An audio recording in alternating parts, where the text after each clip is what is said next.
Woman raped, sodomized, and battered as neighbor rushed to get help. I felt as if my life was leaving my body, but I could not leave my 3 children motherless, so I kept fighting to survive. I had to escape alive. Those were the words of a Venezuelan woman, age 30, who was on Wednesday last raped, sodomized, and battered, as neighbors watched on in horror.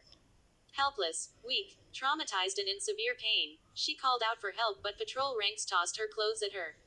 As she sat down with news outlets' reporters, translator yesterday to tell her story, her eyes filled with tears as she recounted being lured into a trap by a man she now calls a monster. The woman said that she was standing not too far from a club located at the corner of Robb and Cummings Street, Georgetown, smoking a cigarette. Around 10:30 p.m., she said an acquaintance pulled up beside her in a small gray car. She detailed that she had met him a few times before in the club, and noted that he seemed to be a nice person. We exchanged greetings and he offered me a job, sex work, she said.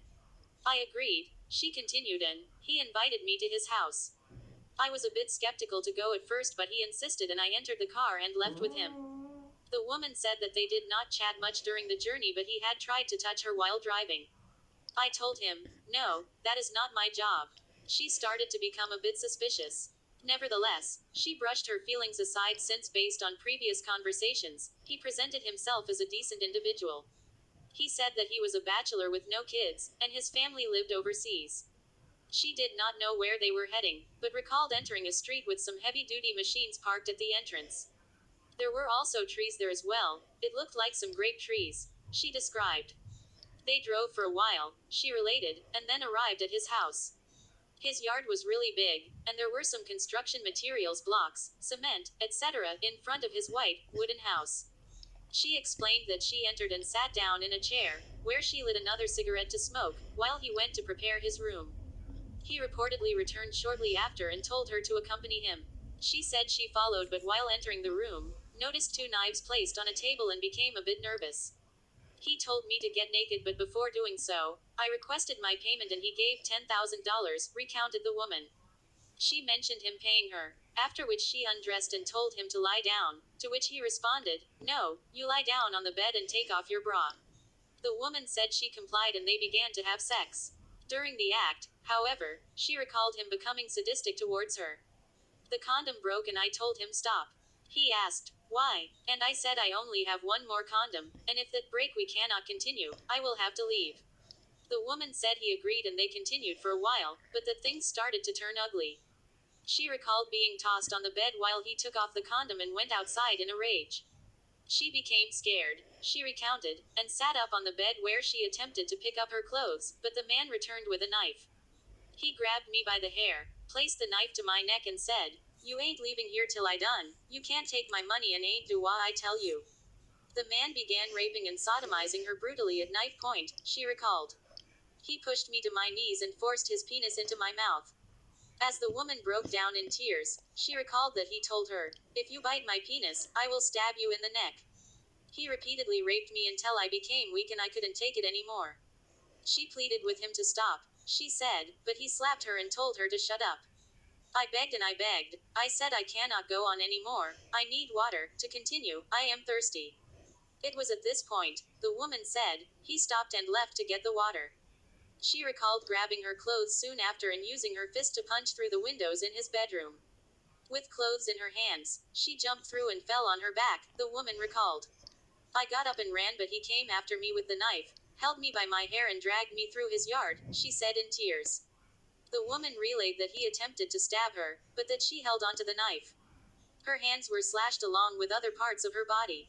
She recalled that as she battled for survival, her attacker said these words, I will kill you. You will be my 24th victim. I have done this many times before, and you will be no different. She begged him. She said, please don't kill me. I have my children, please don't. The man reportedly continued to slash her while saying, I don't like Spanish women and I will wipe them out.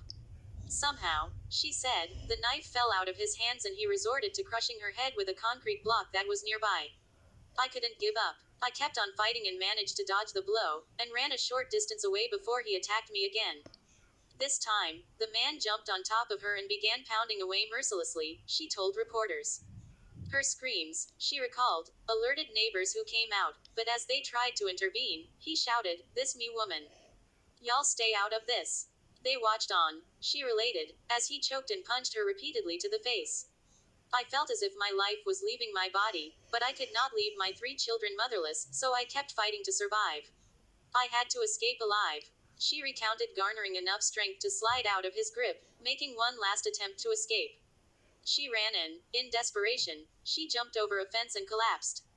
A woman, she recalled, upon seeing her condition, ran to get help. Coincidentally, a police patrol was passing by in relation to another incident in the area when that woman summoned them. The patrol's ranks stopped. I couldn't see properly because my face was bloodied, but upon seeing policemen, I begged, "Please help me. Please help me." While begging, she recalled looking back and seeing her attacker coming behind. She said the fear and trauma caused her to get up off the ground and run towards the policeman, grabbing onto someone's hand. I was picked up and placed to sit down in a chair, while the police entered his yard. I saw them speaking with him, and it appeared as if they placed the handcuff on his hands. The ranks returned shortly after with few pieces of her clothing and tossed them at her, she explained. They instructed me to get dressed, and an ambulance subsequently arrived, she said.